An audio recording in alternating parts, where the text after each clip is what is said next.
Yeah. What ho! I'm back for another video. For the record, I'm not gonna spread crap with you. The case is empty.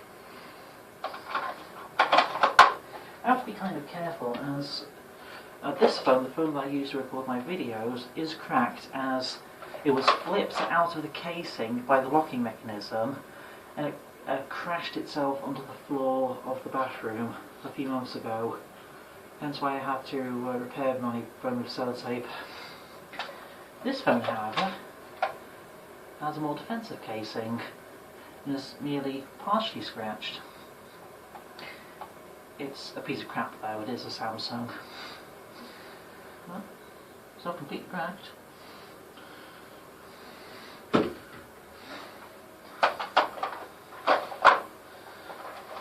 VR box. For today's video, I thought I'd discuss a little thing called nuclear fusion, and how nuclear fusion is the fuel of the future. I have watched a fair few of my videos in the past, and from what I can tell, my enunciation and my pronunciation tends to be not very powerful. And I fear if I talk far too loud, I could wake the neighbours. And considering I have to make these at night, the neighbours would be sleeping. So, hello YouTube. Again. My 24th video, actually. Oh. These videos have to be, like I said in a fair few other videos, these videos can be at max 15 minutes long. Hence why I have my re-upload series. That is from an original video that was 40 minutes long. So, nuclear fusion. You may have heard about nuclear fusion or nuclear fusion. For the record, I'll just say nuke fusion, as it's easier to say. Many of you may have heard of nuke fusion, as opposed to nuke fission, in many science fiction series, perhaps primarily in Star Trek. However, that is more antimatter than nuke fusion. The idea of nuke fusion is the isotopes of hydrogen, deuterium and tritium are fused together. Now, in the terms of things like fission and fusion, there is a little thing called a Q, which is an amount of energy output compared to energy input.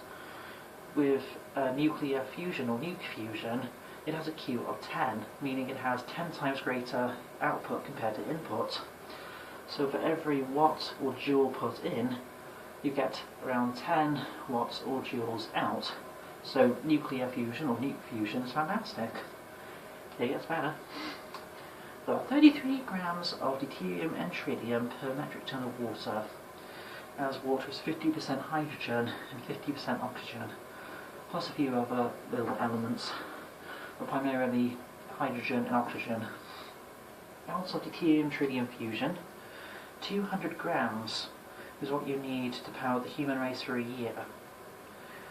There are 33 grams of deuterium and tritium per metric ton of water, so you need to mine the deuterium and tritium from 10 tons of water.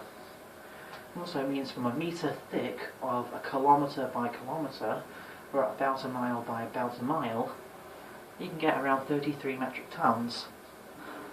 From a cubic kilometre, or kilometre by kilometre by kilometre,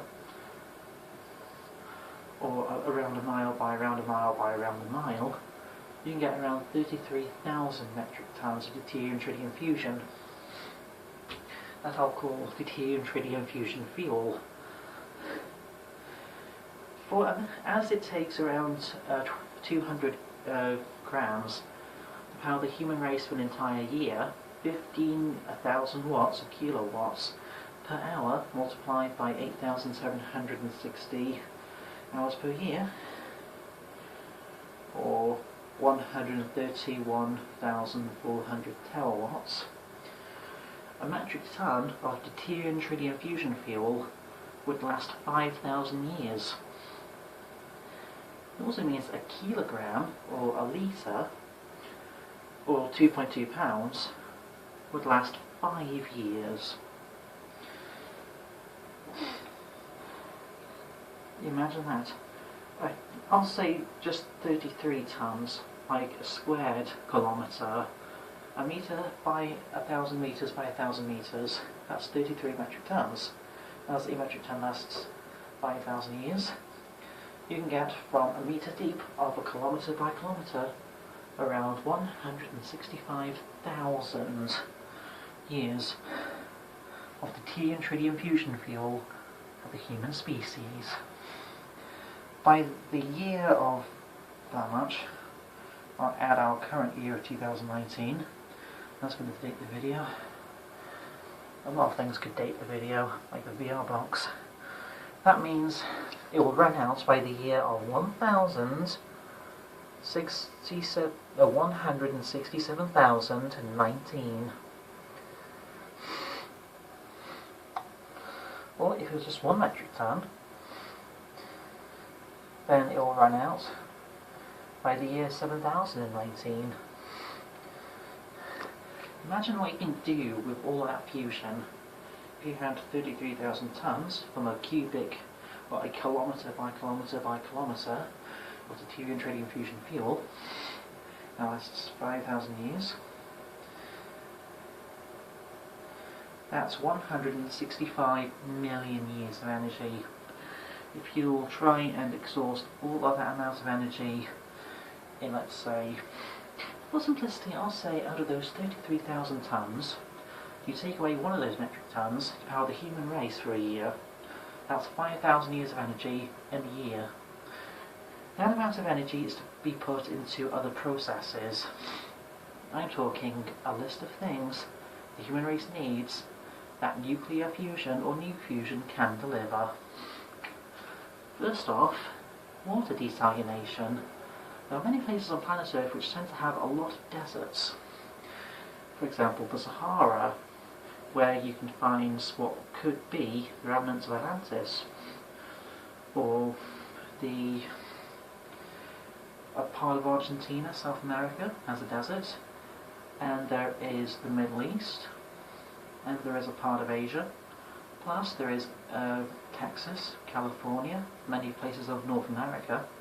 There's all of Mexico, which adds another country to America, Mexico.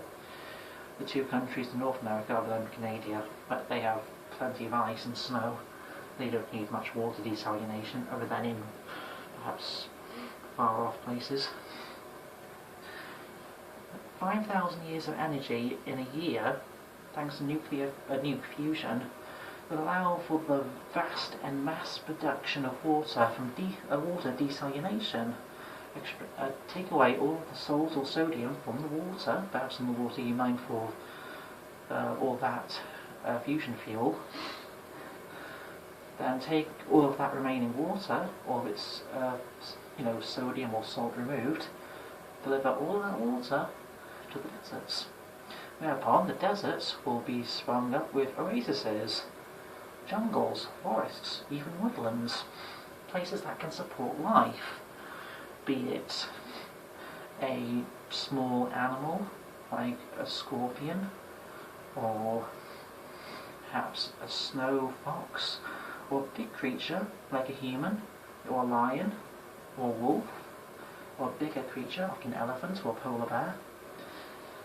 Then you can put all of that salt or sodium in the process of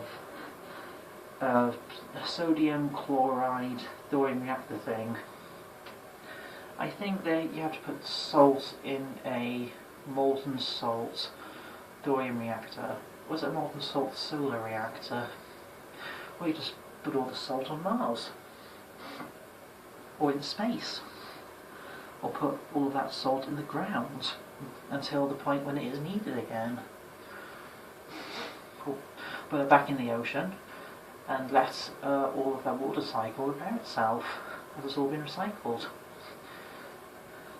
It also means there'll be a lot more salt in the ocean in the long run. You can take away a lot of the salts in the long run as well, by taking all of the salt and putting it on giant solar-powered and fusion-powered space stations. A kilogram of fusion fuel would take something like an American space shuttle all the way to Uranus. There's 10 minutes, I'm going to make this quick. There's plenty of need for water desalination, and you can use a lot of that water, not just for people, but to grow farmlands where there used to be deserts. The farmland you can cover in solar panels, or grow for flowers, or plants for food, or grow algae biofuel, or have the algae be a type of food. Therefore, you can have a lot of water desalination, farming, as more land would be covered in desalinated water.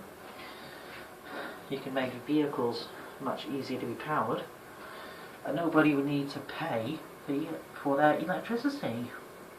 There's plenty to go around. So make all electrical power free, even in rural places. The grid will be big enough, and I would make this a fourth instead of all 10, or at least 5. I'll make it a fourth option: spaceships.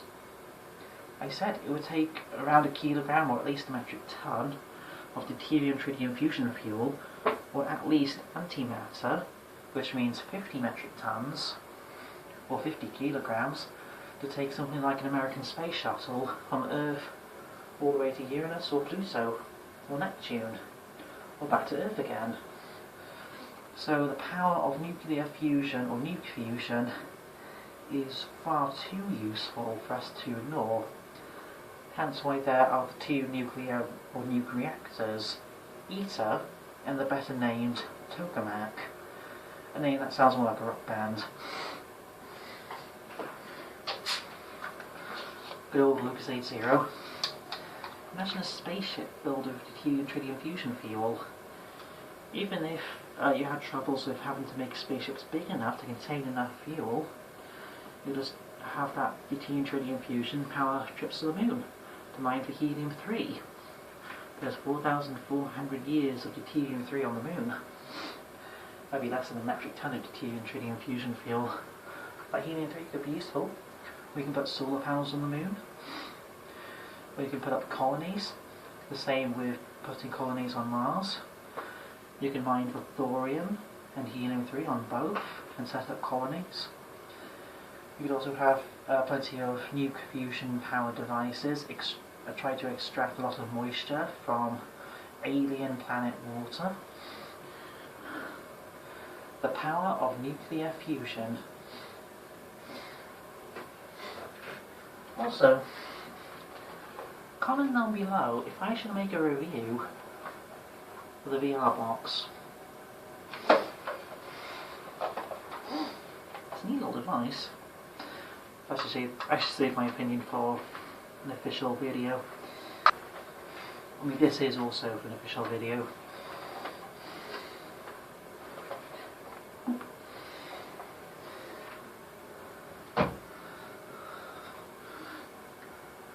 That's all, and goodbye.